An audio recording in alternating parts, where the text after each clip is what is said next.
Hello, hello, and welcome to episode 14 of Time Out with Jen and Lisa. We're just cruising along with our episodes here. We've got a lot on tap this week. We've got a little bit of Major League Baseball. We've got some golf. We've got some NCAA hoops, since that is getting ready for some March Madness. We've got some NASCAR, tennis. Rowing. We have a little story about rowing in there. We're kind of hitting everything, and we can certainly talk about the NFL. I feel like we've been talking about the NFL for at least 12 of our 14 episodes, so I feel like we should give a little nod to the NFL. But we have a full podcast in store for you guys. I am your host, Jennifer Fink, and with me is the great Lisa Porcello. And we are Time Out with Jen and Lisa, and let's get it started. Start with some Major League Baseball, since the pitchers and catchers reported last week and the players reported this week, and I'm pretty excited about baseball starting to kick off. What do you have on tap? Well, I don't know if you heard, but the Seattle Mariners, their top prospect, Jared Kelenic, he said he's being punished for not signing a contract extension. So unfortunately, the Seattle Mariners franchise has made a lot of waves in the past week, but not in a good way. Their former club president, Kevin Mather, basically made a fool of himself. He was talking for about 45 minutes to a Seattle area Rotary Club, and that video leaked online. There was a lot of issues that he brought up, but he pretty much straight up admitted service time manipulation. Dumbass. Which basically it means, I mean, you know what service time manipulation means. It means that if you don't bring up a player and have them play at a certain amount of quality time, then they don't get paid as much as they would if they were up playing. Yep. So the latest on that is their big prospect, Jared Kelenic, who I know very well because he was a Mets prospect. Can't believe they got rid of him. Yeah, I didn't want Edwin him. Diaz and Robinson Cano. Yeah. Jared Kelenic. Yeah. Anyway, that's working out so well. So after this came out with the Mariners, Kelenic came out and said that he thinks the club is punishing him for not signing a club-friendly contract extension. Mm-hmm. His agent basically said it was communicated to Jared that that if he had signed that contract, he would have debuted last year. But it was made crystal clear to Jared then and now that the decision not to call him up is based on service time. So if he had signed that club-friendly contract, he'd be playing right now. That's incredible. He's 21. He was the Mets' first-round pick in 2018 out of high school. He's probably one of the top prospects in Major League Baseball. He's top 5, I believe, at the latest rankings. I mean, he played, he's been in Class A Advanced, Double A. He's hitting 291, 31 doubles, 5 triples, He's a beast. 23 home runs, 68 RBIs, 80 runs, and 20 steals. He's a beast. And the Mariners are not bringing him up. I don't understand, but because the Mariners have so much going for them. They have so much talent, and they don't know where to put him. Yeah, that's it. They don't need to. I mean, bunch of crap. What's your feeling on that about? I think it's bullshit. I think if I don't know why teams do this, because my feeling is you have a business, especially with the past year with COVID and not having fans and not being able to pull in the revenue that they may have been able to pull in the year before. Wouldn't you think you would want to get your player out here, get his name recognized, get the jersey sales, get people excited to see the future of the Mariners? Like, when has anyone said the future of the Mariners? Because I do think that this guy, I love Jared Kelenic. I grabbed him in the expansion draft of my keeper fantasy baseball league because this kid is just he's going to be really good. He's a real deal. He's another Mike Trout, I think. Yeah.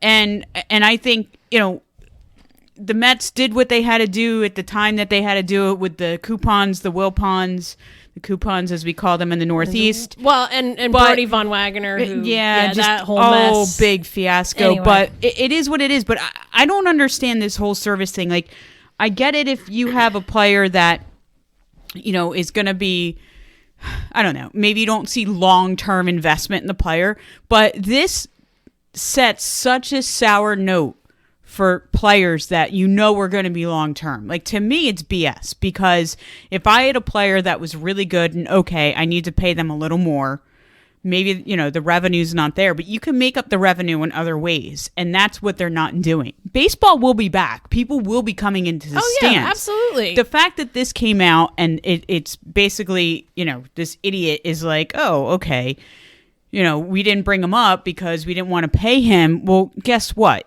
Your fans are now pissed. Like, the Mariners, again, when's the last time we said anything like the Mariners have a future? When Ken Griffey Jr. was there. Yeah. Yeah. Edgar Martinez, you know, Randy Johnson. I mean, the Mariners haven't been good since the 90s. It's been a long time since they've been good. They were decent in the early 2000s, but then they haven't done anything. They have the nice new stadium, like.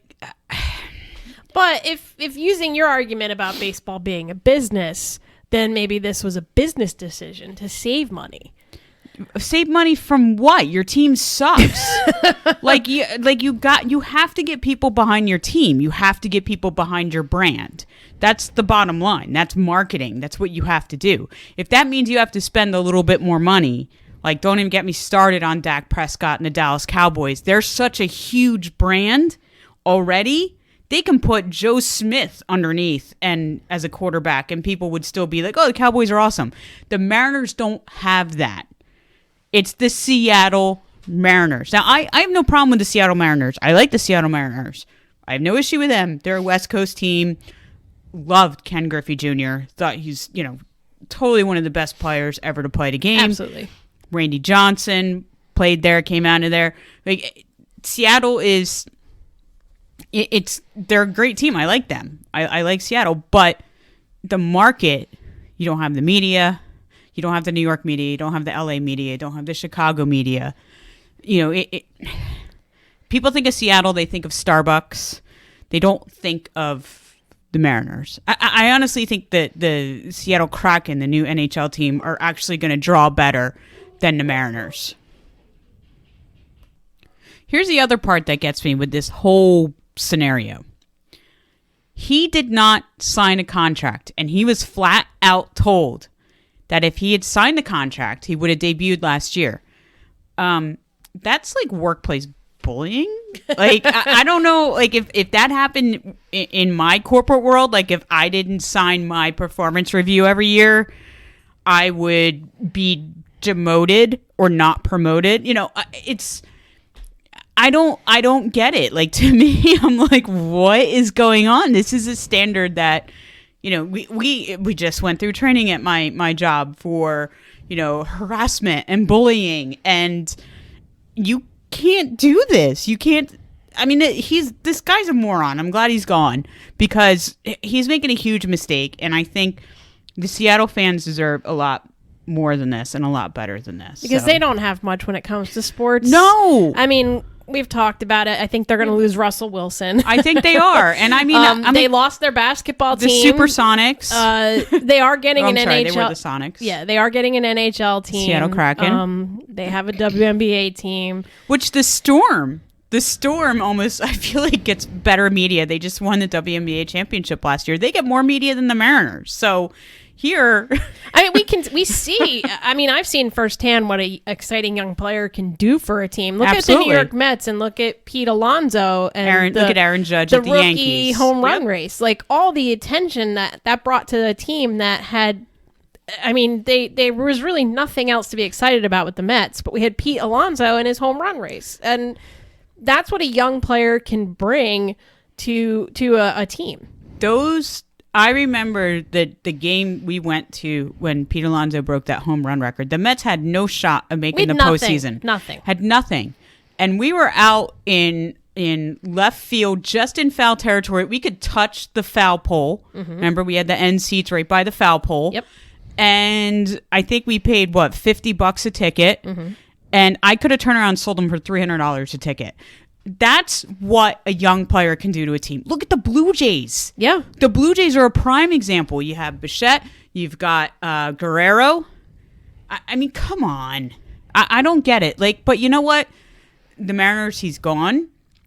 Hopefully Jared gets his shot this year. He deserves it. He deserves to. If he to make the starting roster. If Jared wants, he is welcome back to the Mets anytime. Could you imagine?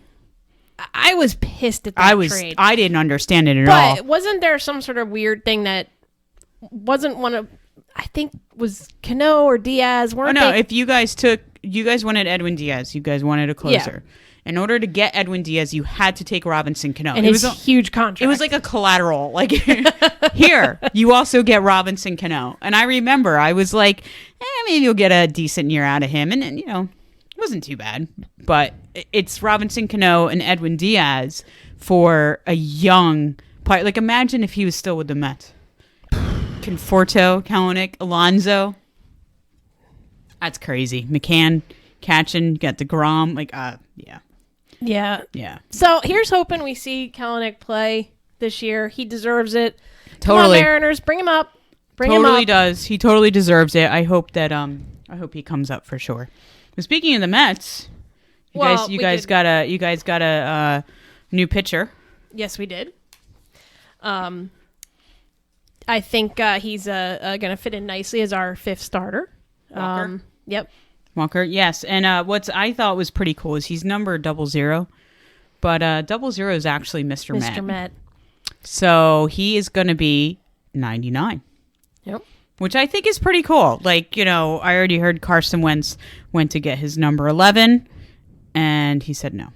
What was it? I forget. I don't remember. Pitts. Was it? Or Freeman? Oh, crap. I can't remember. We can't remember. The guy's a second year player said no to Carson Wentz. I think that's awesome. I mean, talking about Mets pitching, I think if you look at their Pittman, I was Jr. close. I said you were close. I had Freeman. Put it together. We're close. If you look at their pitching rotation, I think in looking at what teams are going to be starting the season with some of the best rotations, they're definitely up there. You got DeGrom, Carrasco, Stroman, Syndergaard. You now have Walker. You've also got pieces like Joey Lucchesi, David Peterson, who you could put in. I think David Peterson deserves a shot at the starting rotation. I think Carrasco is going to have a nice rebound season. Carrasco is going to do really, really well. I think this is... I was really excited for that pickup for you guys. Again, he's on my fantasy team. Oh, I mean, so I'm excited. Even though the Mets didn't land Bauer... I think it's better. They landed Carrasco. I think he's a viable number 2 that they need behind the best pitcher in the game, who's DeGrom. Yep.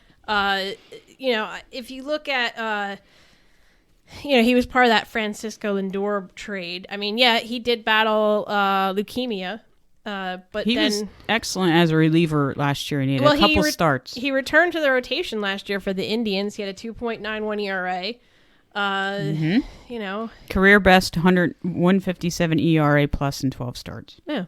So I think he's a viable second starter number 2 starter behind DeGrom. Yeah. I'm excited. And then Stroman. I mean, there are some questions with the Mets rotation. I mean, Syndergaard's working his way back from Tommy John surgery. Marcus Stroman elected not to play in 2020 and has been dealing with a torn calf muscle before that. David Peterson, he very encouraging 3.44 ERA in his first 49 big league innings. Joey Lucchesi's been good. Jordan Yamamoto is a nice addition. It's hard to say what sort of impact they're going to have, but I think the addition of Carrasco is going to make those question marks less glaring. Mm-hmm. So I think they're one of the best rotations. I mean, I know you've mentioned the Padres. I'm really torn if they're 1 or 2. See, my thing is I feel like the Dodgers starting rotation is... I think David Price could make or break that rotation.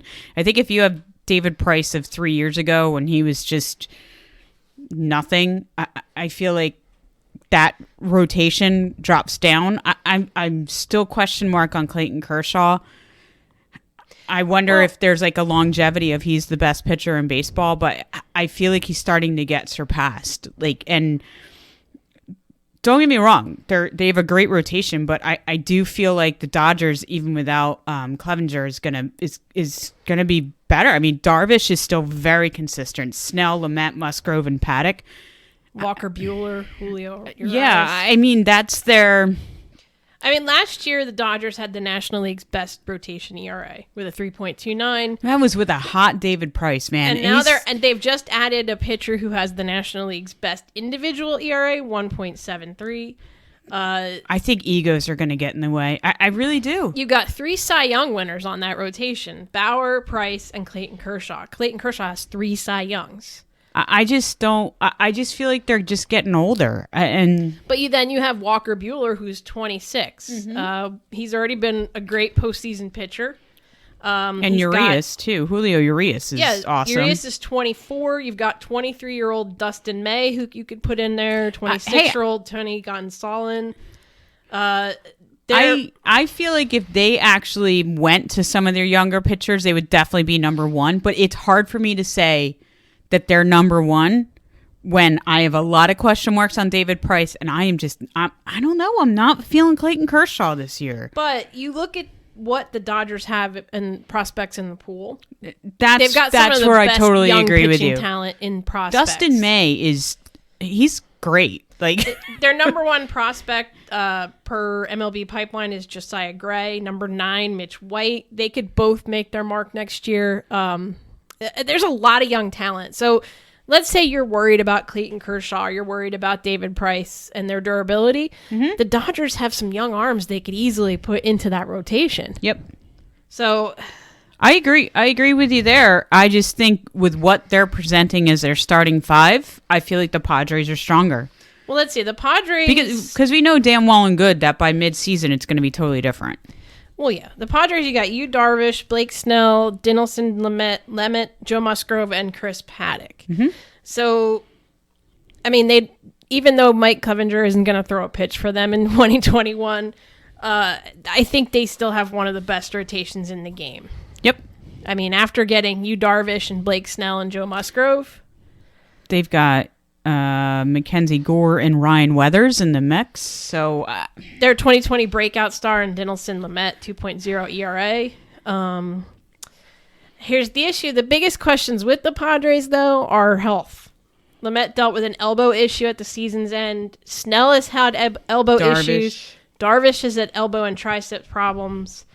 So I think with any rotation, you worry about health. I mean, we were saying this about the Dodgers and the Padres, but I think, that's something that you get with any rotation is health. I think if you look at the starting rotations, it's so hard at the beginning of the season because by like a month and a half in, those rotations are sometimes you never blown know who's up. going to blow an arm. But not even that. It's like, okay, some of these guys might not make it. We have younger guys in the mix, so we can switch them out.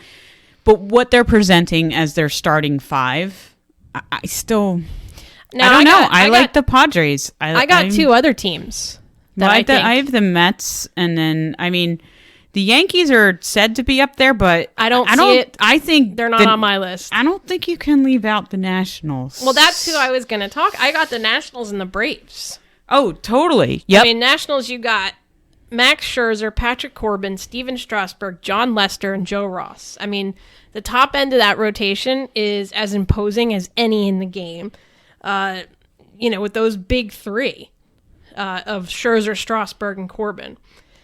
Now, Strasburg was limited to just 5 innings in the first year of his 7-year contract. Scherzer's had neck and back issues. They are getting older. Corbin had the highest ERA since 2015 last year. But I think by them adding John Lester, he's one of the most respected arms in rotation in Major League Baseball. He's consistent. And Charlie Morton. They also got a couple young guys. Eric Fed, Austin Voth, Joe Ross. But I think the Nationals is the top 3. Max Scherzer is always going to be Max Scherzer.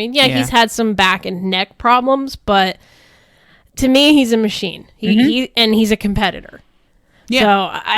So I agree. I think the Nationals are up there too. Again, this is how they're presenting their starting five today. Yeah.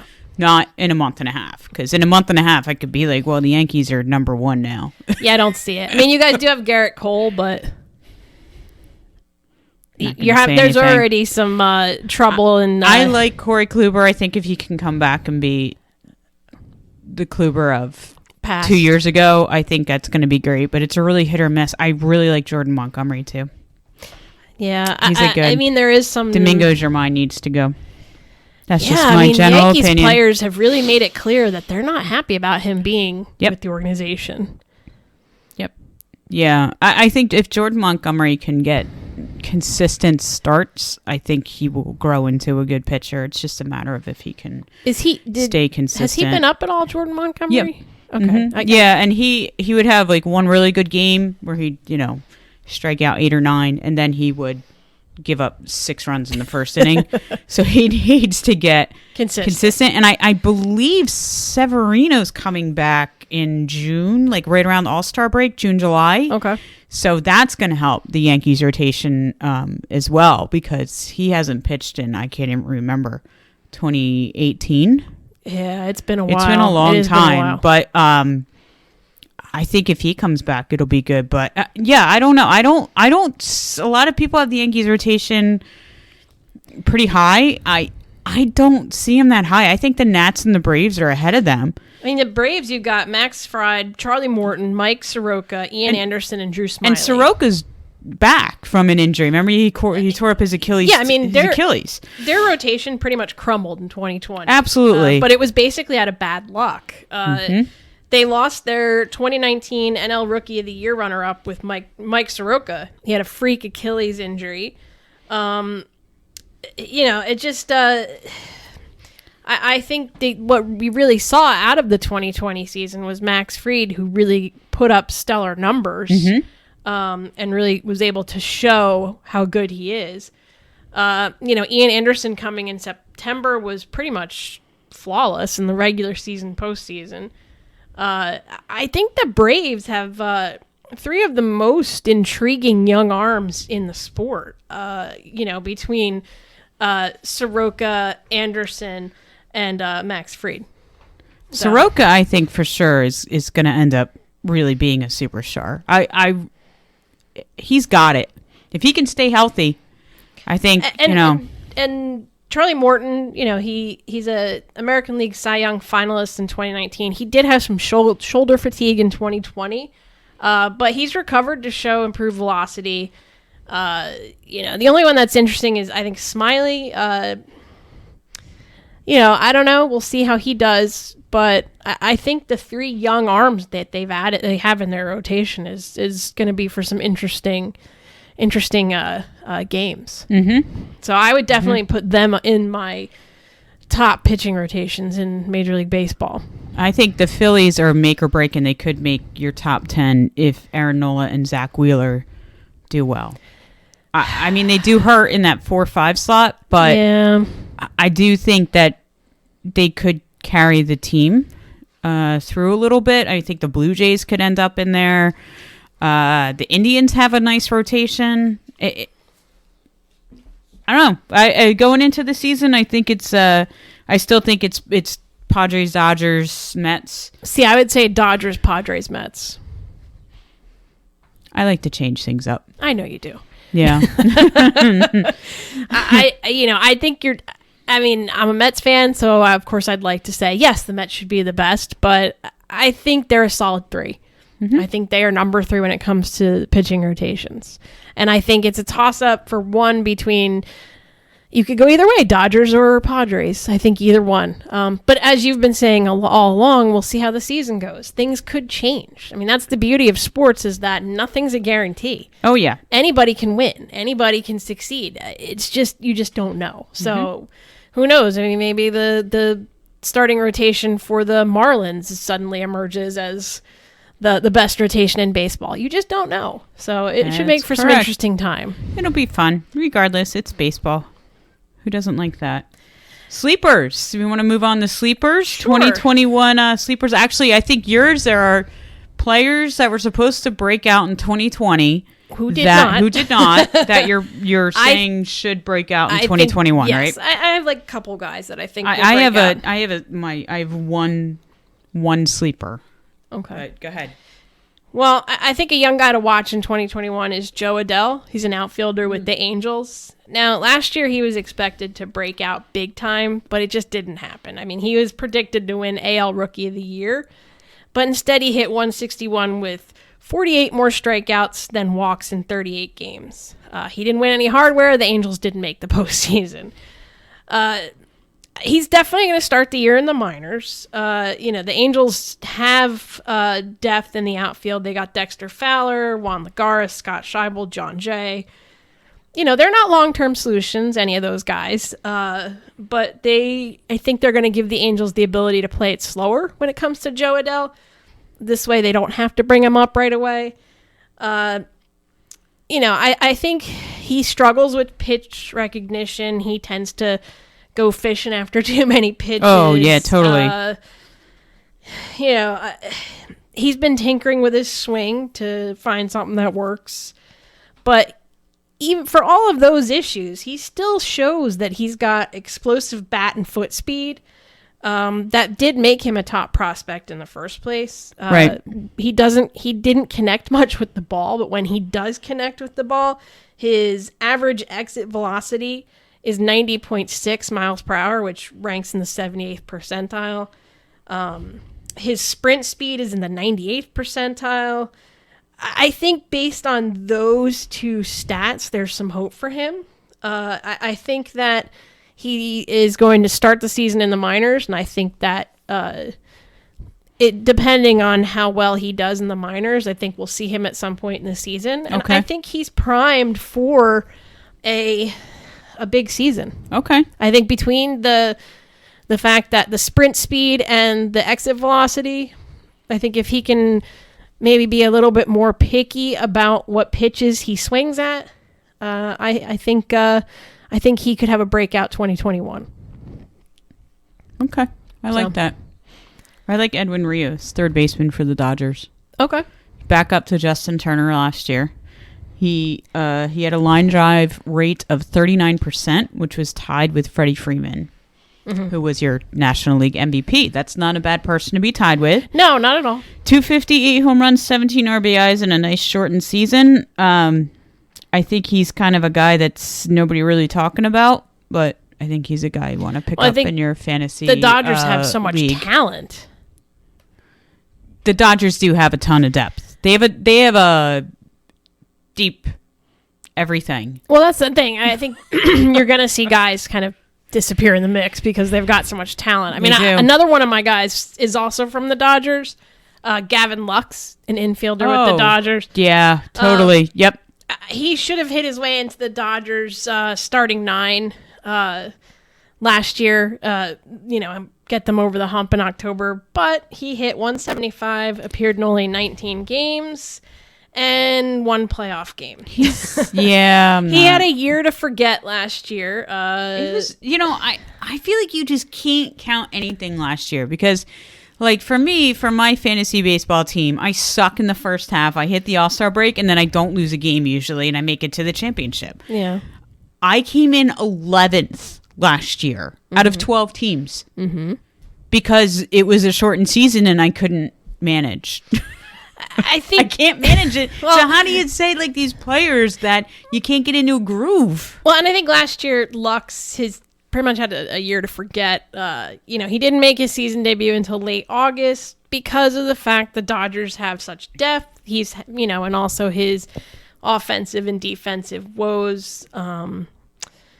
He did receive some excitement, I guess you could say, in September. He had a 3-hit, 2-home run game against the Diamondbacks. But then after that, he went 4 for 31 with 1 walk, 9 strikeouts, and just 1 other extra base hit. Yes. Yeah. But he's showing signs that he's ready to contribute. He's there. His career numbers aren't great, but he's walked in nearly 9% of his plate appearances, and he has a 167 isolated slugging. That's a good base to build upon. his big issue is his strikeouts. He's got 30% strikeout rate, and he doesn't get a lot of singles. He had 6 one-base hits in 2020. The problem is that the Dodgers have a lot of depth, so where do they put him? Mm-hmm. I mean, they could put him at second base, but he's had some throwing issues. Left field, who knows? He's entering his 23-year season. He's still young. I think there's plenty of uptick in what he brings to the game. The only issue is, will he get the opportunity to display his talent? I think if he is somehow put into the lineup, I think he's going to have a breakout season. And given a consistent opportunity. I feel like he's the type of player that needs that consistency. Like, yes. There aren't too many players that are like your pinch hitter. Like, to me, Tony Clark is still one of the best pinch hitters to play the game. Like, I don't know how many times that guy got up with having to hit like a double or get a guy in from second, and he would like either hit a home run or hit a double. Like, he was Mr. Consistent, Mr. Pinch Hitter. Don't you have a Tony Clark foul ball? Didn't you get it at Trenton Thunder? I think I did. Yeah, I think I'm you do. pretty sure I do have a Tony Clark foul ball. Pretty sure. Yeah. Probably beat up some kids to get it. Oh, no, I didn't really. I swear. Back then I was like 18, so it's fine. But yeah, I feel like I think he nedes that consistent play. But I don't know if he's going to get that because the Dodgers have so much talent. Yeah. Well, maybe they'll use him for trade him in the Mets. Maybe they'll use him to get starting pitcher when their old guys start crumbling. There you go. Another guy that I think is going to have a breakout year is Carter Kaboom, the third baseman for the Nationals. That isn't the best name. It is the best baseball name. It's like Bob Walk as a pitcher. Eric Carter, Plunk. Yeah, as a pitcher. Carter Kaboom. So he was supposed to replace Anthony Rendon at third base without issue last year. Unfortunately, he hit 202, spent time in the alternate site and on the injured list with wrist injury, and the Nationals didn't repeat their World Series win. He went Kerplunk and not Kaboom. So the Nationals were, I mean, there was a lot of talk that they were going to pick up a veteran third baseman this winter with DJ LeMahieu, Chris Bryant, Justin Turner. None of those individuals ended up in Washington, D.C. Yeah, which I don't get. Like, were they not aggressive enough? I don't get it. So this means the Nationals are going to give Kaboom another chance to claim third base. I just like saying that. Kaboom. Carter Kaboom. His numbers are not good when it comes to at the plate. He's still young. He's 23. He does have a track record of hitting, even though his numbers were not great last year. He's a career 303 hitter in 109 AAA games. He's got a good handle on the strike zone. His strikeout and walk rates both went in the right direction last year. He's got lack of power, which is concerning. He definitely needs to start striking the ball with greater authority. But I think if the pieces go into place the right way with him, I think he's going to have a breakout season. And the fact that he's getting another chance to claim third base is his if he can just prove his merit. Right. I mean, the Nationals didn't get a veteran third baseman like everybody thought they would. So if Carter Kaboom can really claim third base, then it's his. So okay. I think he's going to have a breakout year. Okay. I like that. All right. So what else do you have there, Lise? Well, I wanted to bring up a name that as a Mets fan, causes me pain to even say, but Yoenis Cespedes. Oh. He has... I fell off a horse and hurt my ankle, Cespedes? Yeah. He's not done with Major League Baseball yet. Man. Despite his ending in New York. He's scheduled a showcase for interested teams on March 2nd in Fort Pierce, Florida. Oh, my God. The free agent outfielder intends to play in 2021. He's hoping to attract an interested club. Last time we saw Cespedes, he was abruptly opting out of the 2020 season in very confusing circumstances. His contract with the Mets expired at the end of the year, and we haven't heard anything about him at all. He did not show up to the ball field. They went to the hotel, and he was gone. Everybody was worried about him. because why wouldn't they be worried about him? God, so he's going to showcase. Now, Colin Kaepernick can't get a showcase, but Cespedes can in get his a prime, showcase. he was one of baseball's more exciting players. But his prime was like 2 years. He's only played 127 games since 2017. His numbers have always been solid. Now, if he can prove to teams that he's in good shape and he can stay healthy, somebody's going to sign him. It's more than healthy. It's, okay, you look great, but where are you mentally? Because that's his biggest obstacle. I do say, though, I believe there is a team that will sign him. The White Sox. Somebody will. Tampa Bay. I don't know. I feel like the White Sox have made some really crazy decisions with the hiring of La Russa. Oh, yeah. And, somebody's going to sign him. I think you're right.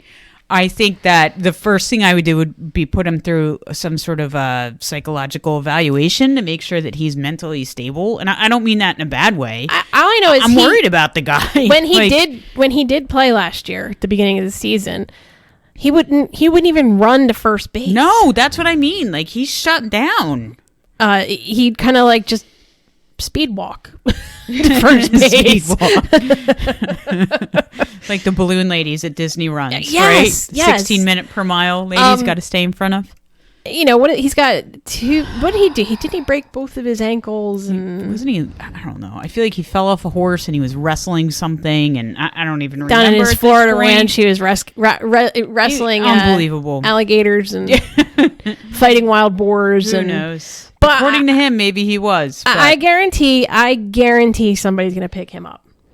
Guarantee it. Well, Godspeed to them. Just the way the Mets' luck is, watch him get picked up by a team and he's going to be outstanding. It's just the way the luck is for the Mets. But whatever, we don't need him. Yep. He's a head case.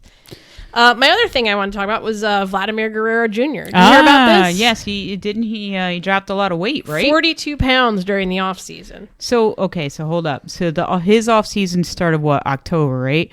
October, November, December. So November, December, January. So in 4 months. So he lost 10 pounds a month. Mm-hmm. Wow. He felt like he was not in good enough shape at the start of last year. Give the guy credit.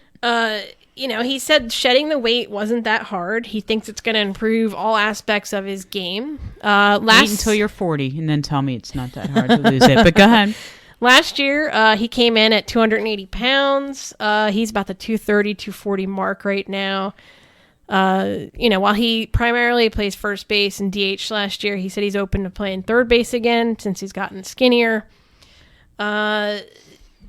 He's 21, so of course it was easy for him to lose 42 pounds. Oh my God, I could do that by just sneezing when I was that age.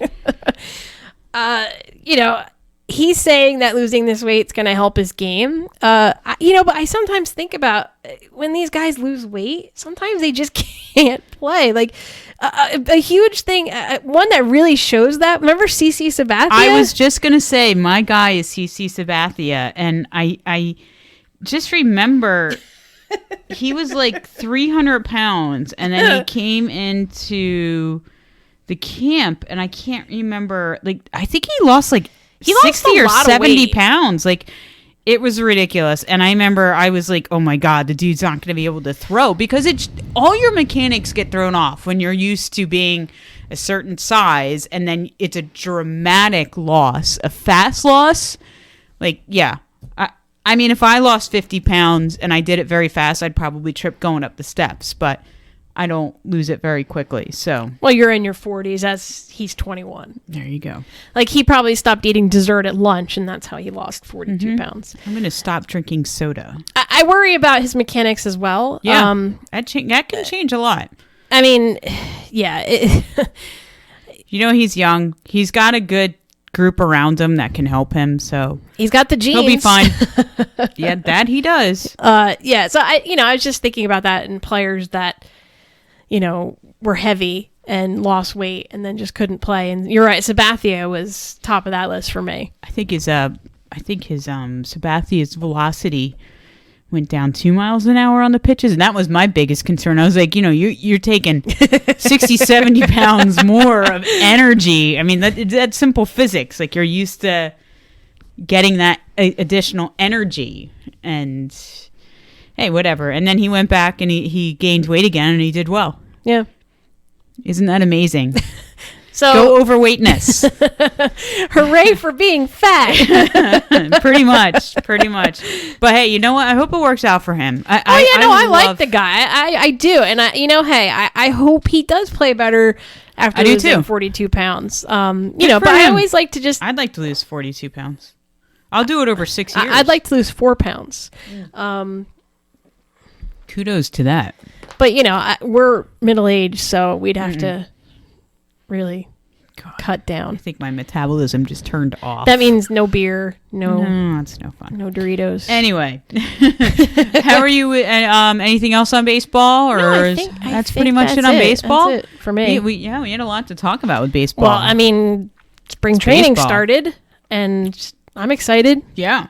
Should we slide on over to golf? We had a bit of a serious note. Tiger Woods crash. Seems like he's doing well after his surgery so far, but too early to speculate on anything, and I wish people wouldn't, in a way. Like let's just get the guy better. Period, for his family and his life, and then golf is secondary. But yeah, that was pretty scary, and it happened after the Genesis tournament took place in California. I mean, he had open fractures, which were basically his bones were shattered in his leg, really, and he had compound fractures, which means that the bone was sticking out of his leg. Now, this is not in any way near to what he had, but I had a softball land on my finger when I was a kid, and I had a shattered finger with a compound fracture, and I'm 47 years old, and that finger still doesn't work right. Yeah.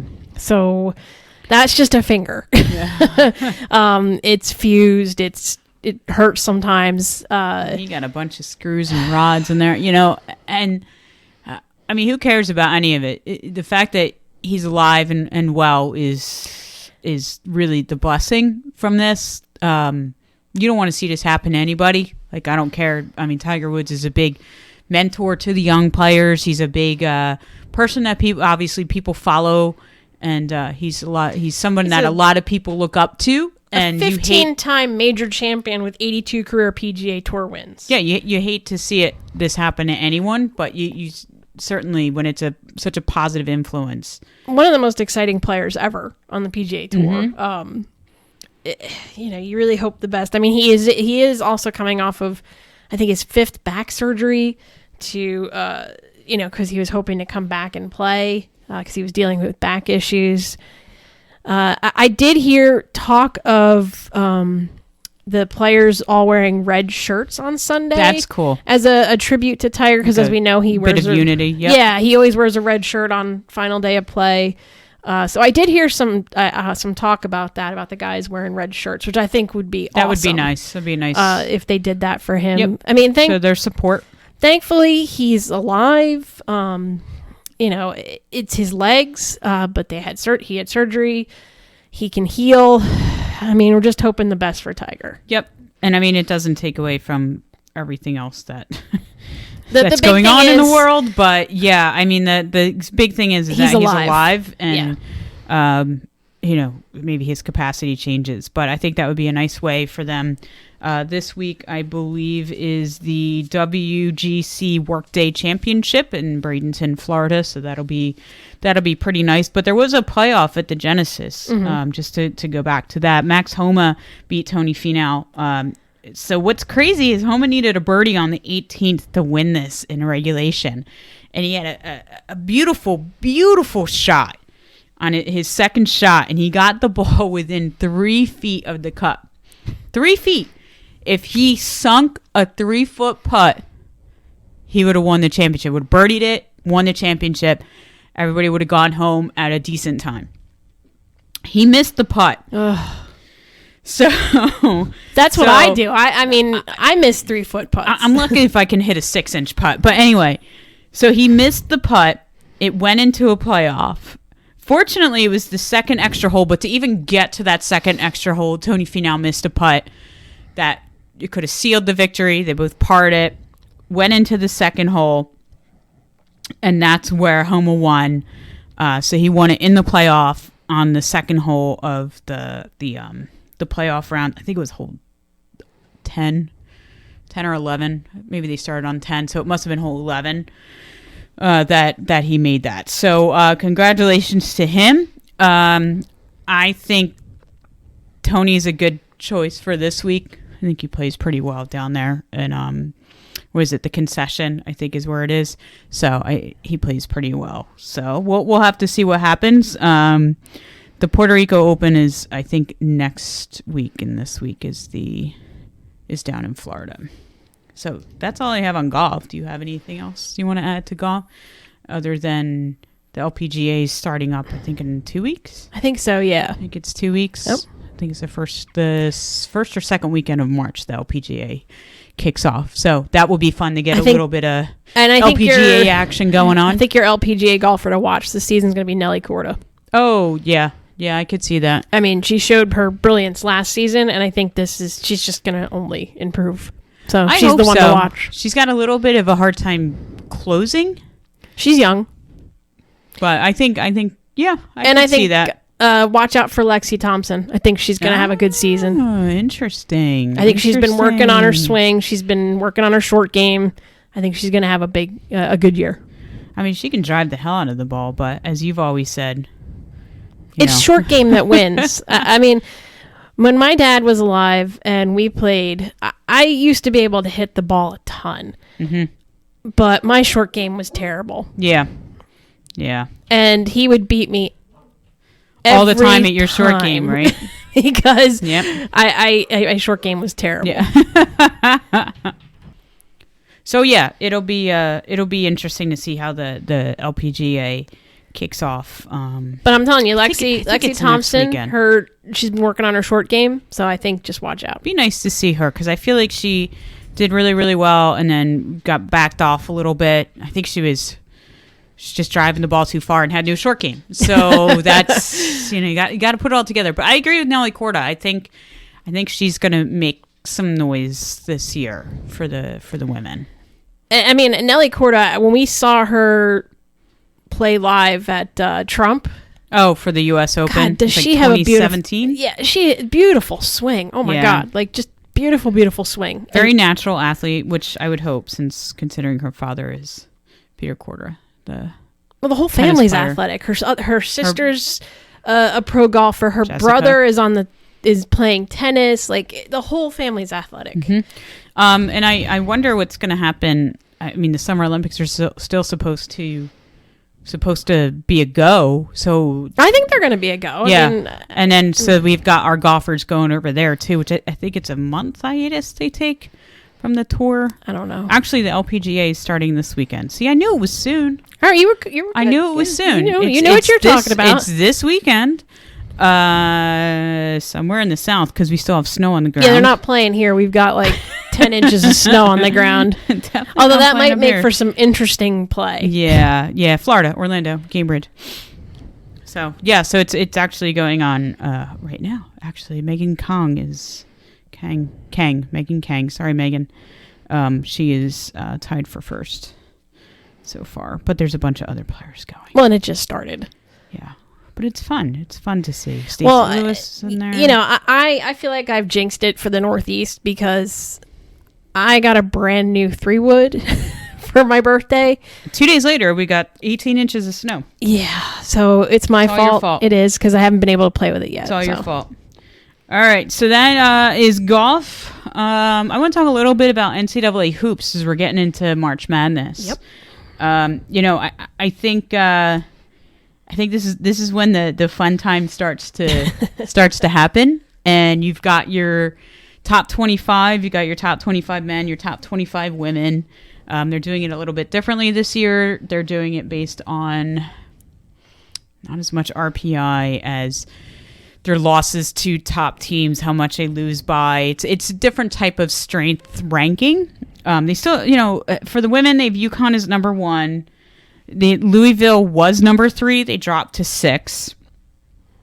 But my women's team to look out for, and they always do well in the postseason.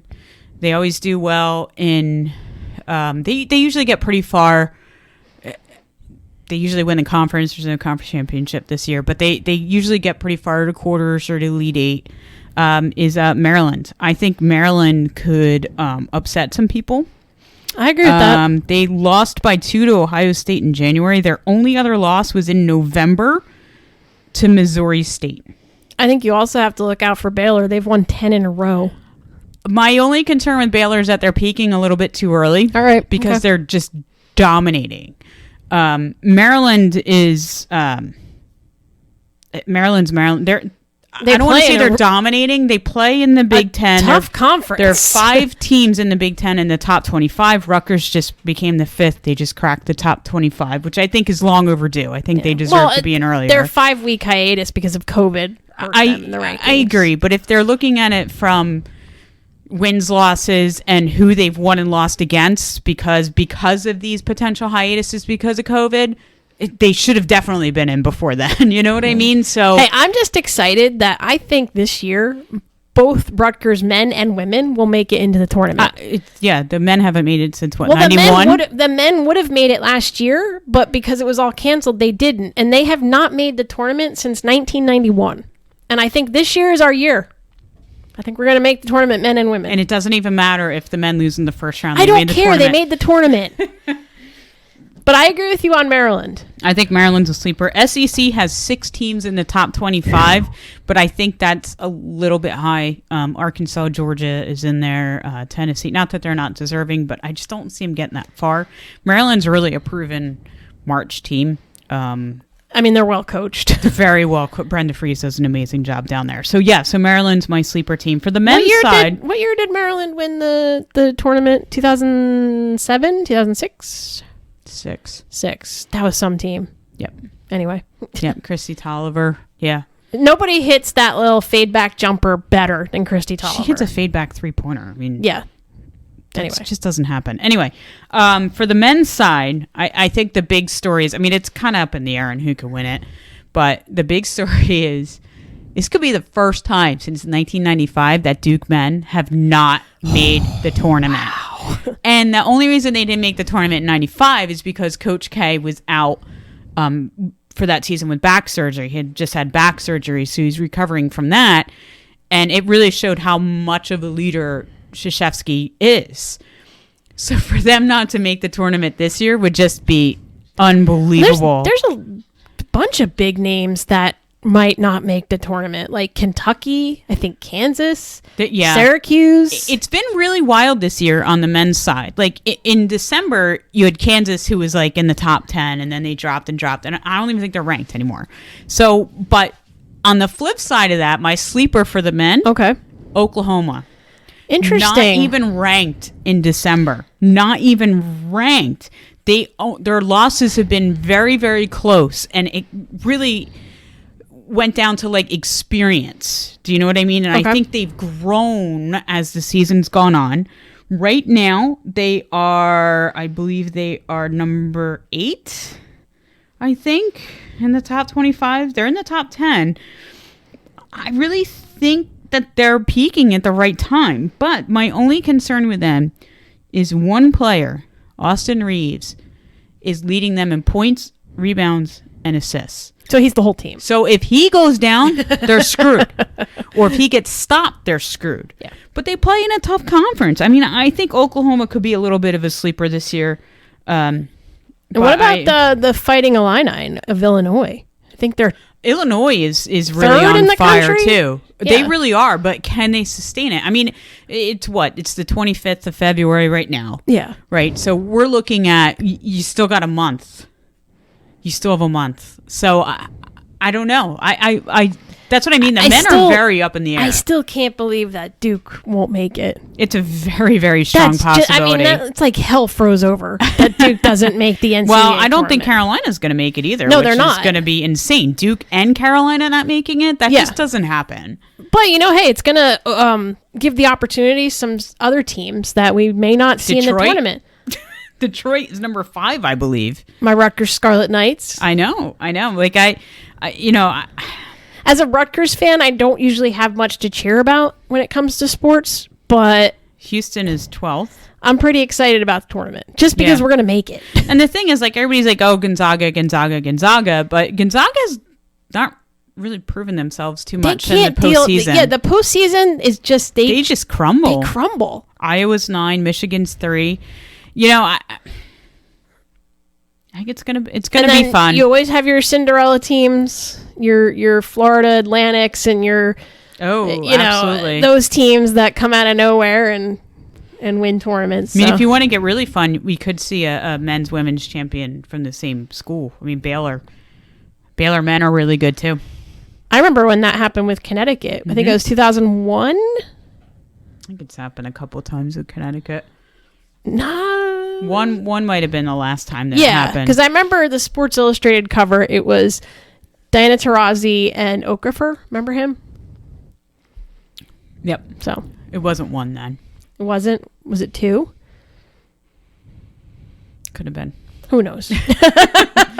Could have been. We'll have to look that up. But yeah, no. I mean, Virginia Tech is 16th. Yeah, it's gonna be. It's going to be interesting. I mean, it's tough because you got Villanova, who's ranked 8th, and they are 15-3. But then you have Baylor, who's 18-0. They're ranked number 2, but it's because of the strength of the teams that they're playing. That's kind of the difference. But I'm excited. I like the new ranking system. I do too. I wish they would stay with it forever. More variables into account. I like it. Yep, I agree. I like it too. So, yeah, the hoops, I'm excited. It's coming into the fun time. And I know we'll have a lot more to talk about hoops coming up. Absolutely. We definitely will. All right. So, NASCAR. I think we have NASCAR next on the agenda to discuss. Joe Gibbs Racing had quite a weekend. Yes, they did. 2 of the 3 NASCAR races. Ty Gibbs was his first start in the Xfinity, and he won. Yep, he won the Daytona Road Race. It was quite a fun. It was a lot of fun, actually. It was a lot of fun. He overtook Austin Cindric in the I want to say maybe the last 2 laps. Yeah, it was towards the end. It was pretty close. Maybe somewhere in that 1.5 lap area. He overtook, just had a better car. Ty Gibbs wins. He's 18 years old. He looks like he's 12. He's totally the future he's of very cute. NASCAR. Yeah, he was very, very excited.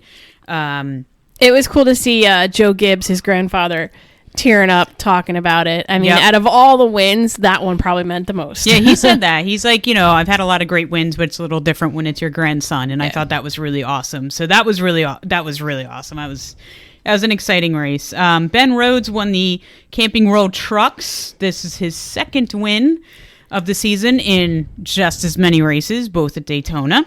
That one was restarted. I think it was the 3rd time was the charm. I think it was kind of thing. Was the charm. So yeah, it got down to 2 laps. He was like, I don't even know, like 300 feet from getting the white flag, and they threw the yellow, and they had to do the restart of the 2 laps again. And each time he was able to hold off everybody. He is Thor Sport Racing. I figured I should give them a shout out since Gibbs Racing kind of owned the weekend because Christopher Bell won in the Cup Series. It's his first win in the Cup Series. He's my guy. He's sort of my guy. I was always a big Bobby Labonte fan back in the day, and I needed a new racer, and it's taken me a long time to sort of like somebody again. Like, I'm like, yeah, they're okay. Yeah, they're okay. But I really like Christopher Bell. I was really, really excited. So he won the Daytona Road Course. He's the 2017 Camping World champ, the trucks. So he definitely has experience in these big races and another Gibbs Racing. But yeah, it was definitely a nice weekend for them. And what was cute with going back to Ty Gibbs, he didn't know how to do a burnout. Yeah, that was really awesome. So when he won the race, to celebrate. He couldn't do a burnout. Yeah, and in fact, I think the interviewer said, is there anything you can't do? You did so much well, and he goes, well, I can't do a burnout. So yeah, so he's got to learn how to do that. Christopher Bell was told not to do a burnout because they had to use that engine again. They needed the engine.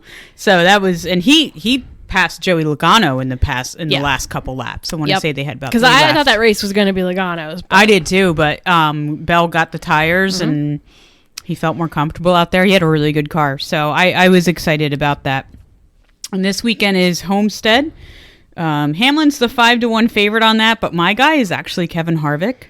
He's got the best average finish in Homestead. It's a 1.5 mile track. I mean, Harvick, he did pretty well this past weekend at Daytona, and I think he was 5 or 6. Yeah, and he got hit and ended up in the back a little bit and then worked his way back up.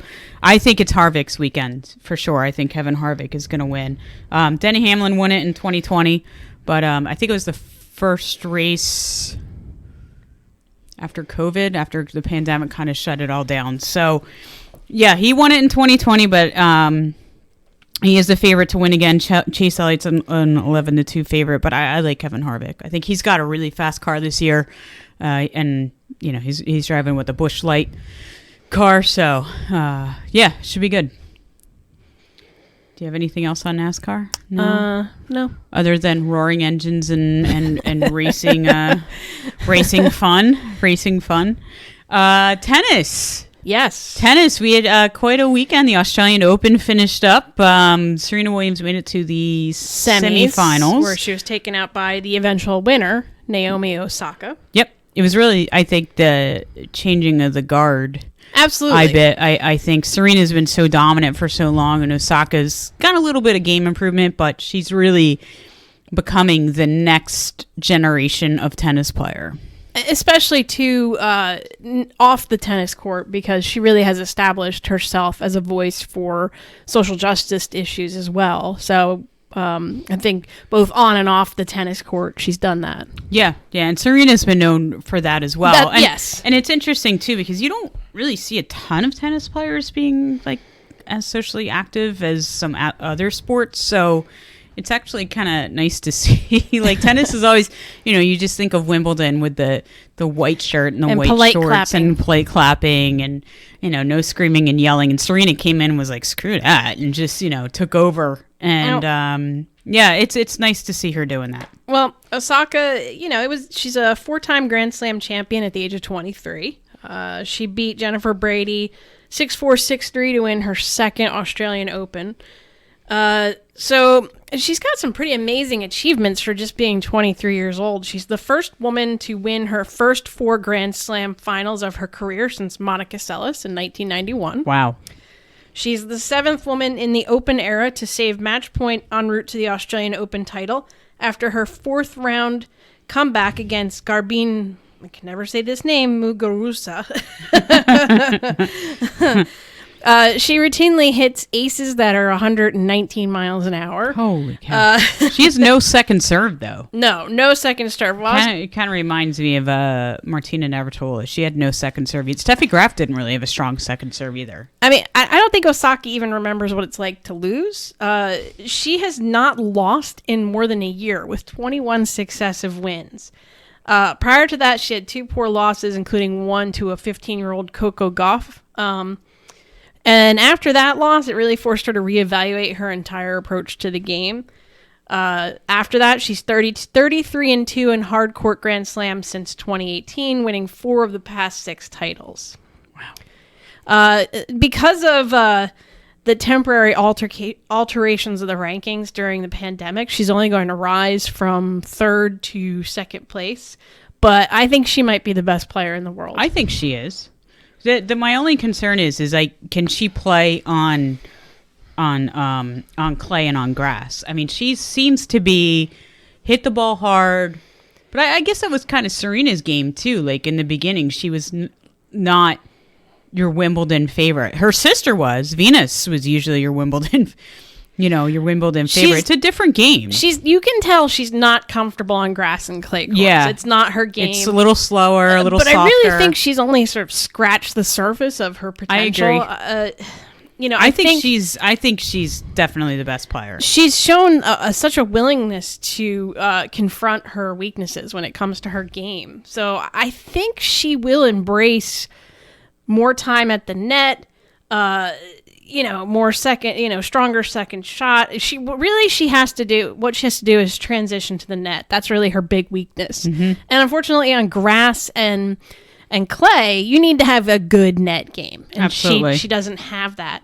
But I think she's going to improve that. I think she's got that kind of talent and that drive that she's going to just continue to plug away at it. And it may not be as dominant as she is on hard courts, but I think we are going to see her win a French Open or Wimbledon at some point. I agree. I agree. I think it won't be this year, but maybe next year or the year after. I mean, I think the big thing with Osaka, too, is that she's really good under pressure when her back's up against the wall.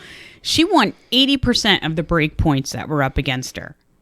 I mean, that's significant. I mean, it wasn't a ton, but it was still a lot. She had 6 aces. She only had 2 double faults. 50% first serve in. That's not that great, but she won 73% of those first serves in. So that's impressive. I mean, she's a devastating hitter from the baseline. Oh, she's unreal. She's got incredibly fast hands, explosive movement. She's got just incredible self-belief, and I think all of those make her a true inheritor of Serena's mantle. But she doesn't slice. She doesn't volley very often. She'll get there. She still uses 2 hands on the backhand side. Think of Serena when she first started. She was power, and then she learned the finesse game. I think give her time. She's got 122 mile an hour first serve. Her first serve averages was 109. Her second serve average speed was 78. Yeah, whatever. My first serve is 130. Yeah, my first serve is about 23 miles an hour. I'm lucky if I get it over the net. Second serve is about, let me just toss it over the net. But yeah, I mean, I love her. I think she's great, and I think she's sort of your next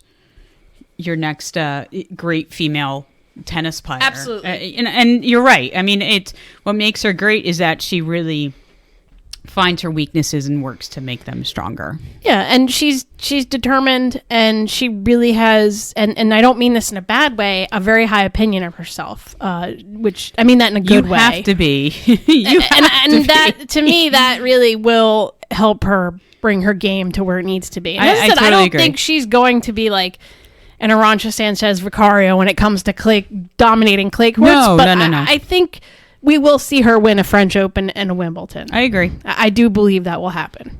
I agree. And just to put it in perspective, Djokovic won the men's single in 3 sets, straight sets. Yeah.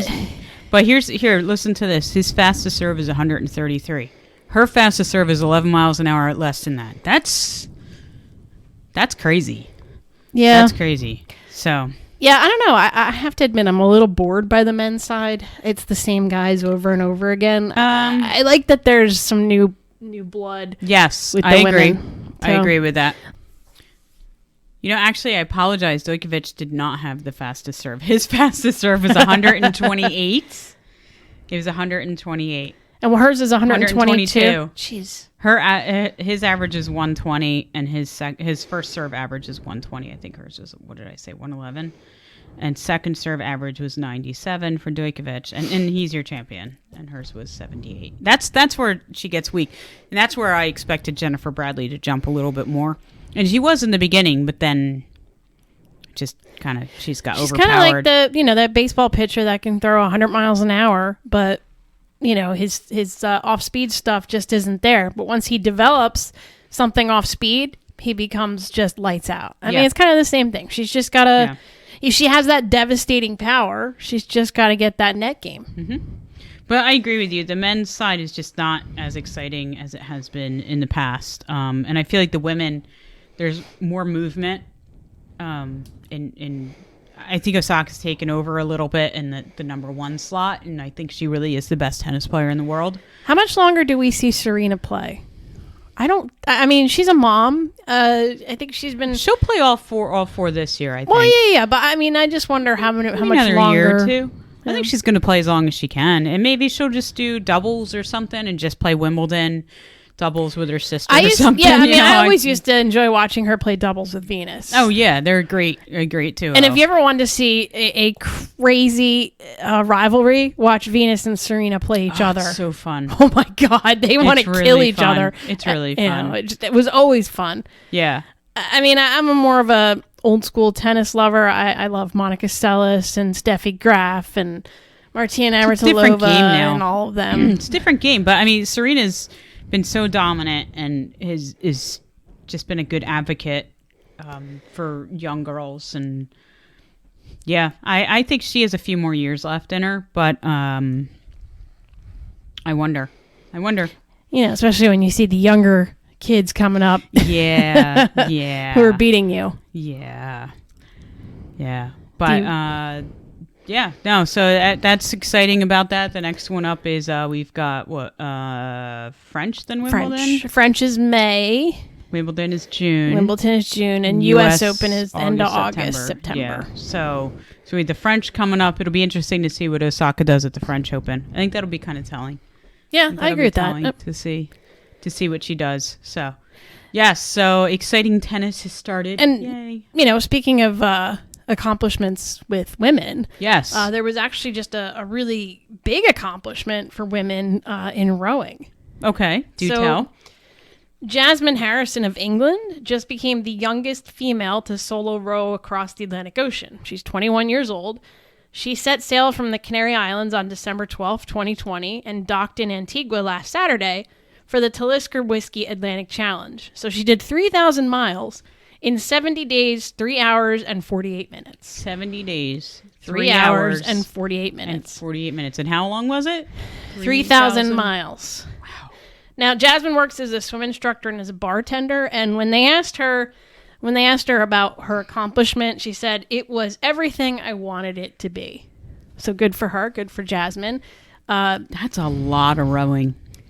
Yeah, you know, and speaking to a friend of ours that is a rower, but more our age than 21, that's a lot. You know, lamenting about being out of shape, not being able to row because of the COVID pandemic. I said, hey, let's see this girl do it when she's your age. There's a big difference between 21 and 40. There definitely is. But still, I mean, congrats to Jasmine. That's amazing. That's really something. I don't think I would have the mental fortitude to do 70 days, 3 hours and 48 minutes of rowing. That would be a really good documentary. Not the accomplishment, but the mental accomplishment for me of it's doing that. That's a long time. Like, I'm always amazed at marathon runners. Like, there's no way in my brain I could run for 4, 5, 6 hours and still be all sane. Sorts of things. Everything. World peace. You think of chocolate chip cookies. Everything. You just kind of get grooved into your music. So, I mean, it's funny because, you know, they say running's half mental, and I actually think running is 3/4 mental, because it's true. Like, the training involved for distance running, and you put in a lot of miles for distance running and a lot of hours, and all for one 4 or 5 hour race. Yeah, it's tough. So for me, I think with Jasmine Harrison, 70 days rowing by yourself. I mean, I know she had a support crew probably following her, but I can't even imagine. It's over 2 months of rowing by yourself. Wow. I'd have all sorts of like random, it would be like Castaway. I'd have like some sort of random. Would you be talking to a volleyball?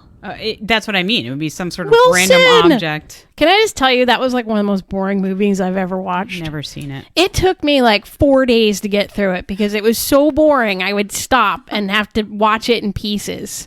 Well, we know how Lisa feels about No Castaway. offense to Tom Hanks. I enjoy him as an actor. But man, Castaway, it ranks up there with one of the most boring movies I've ever seen.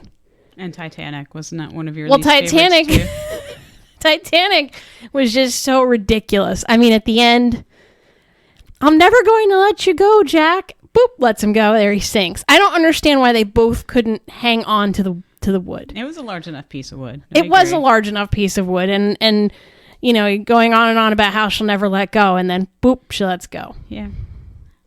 I mean, gotcha. come on. Yeah, as you can tell, Lisa's not great about those types of movies. She likes sports and action, blow them up. I just saw actually a really good movie, the live action Mulan on Disney. Okay. Super good. I mean, strong, badass chicks, sword fighting, martial arts. It was cool. I like it. I liked it. I recommend. Speaking of Disney. Wow. Disney. Transition. That was not planned either. Disney and NFL are reportedly sparring over a $4 billion TV deal. Wow. $4 billion. Disney's pushing back on the proposed $3.8 billion annual cost to broadcast the NFL games on ABC and ESPN. $4 billion. The NFL wants $4 billion and Disney doesn't want to give it to them. Disney. Well, then where's the NFL going to go? Who has the money to pay $4 billion? I don't know. They do broadcast a lot of games. ESPN. ESPN is Monday Night Football. Yeah. But ABC doesn't broadcast games. It's usually NBC, CBS, and Fox. Right? Yeah. But, I mean, who has that kind of money to spend? The Yes Network? Yeah, I don't think so. That's a lot. $4 billion. The NFL is asking networks to pay double the current rates to broadcast their league games.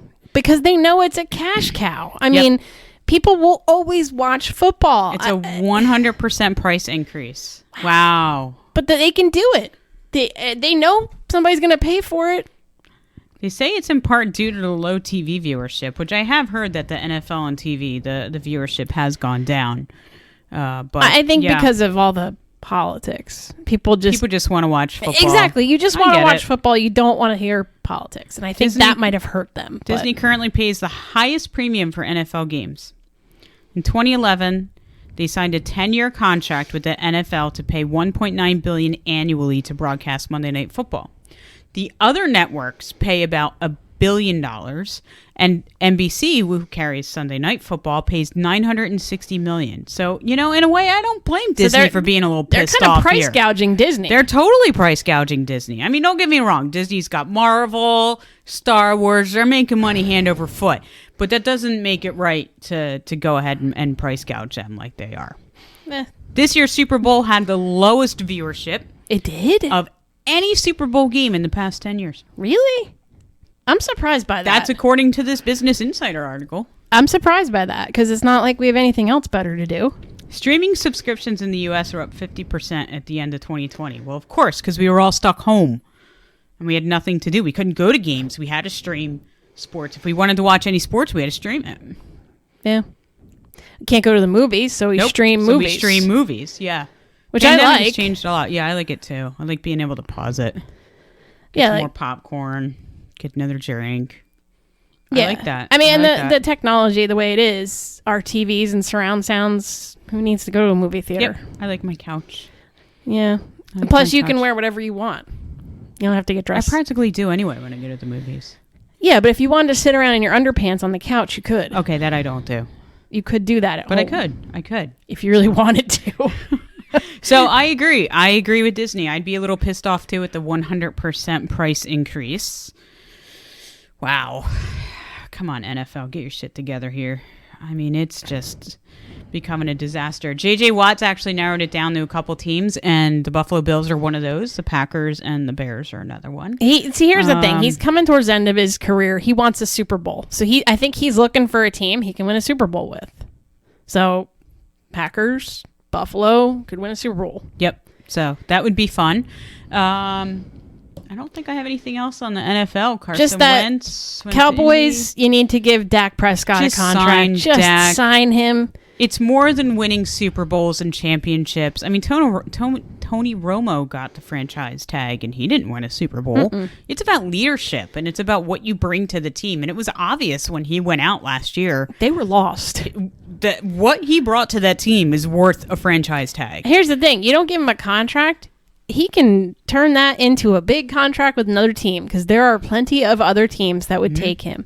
Oh, and I just read some new rumors coming out of the NFL.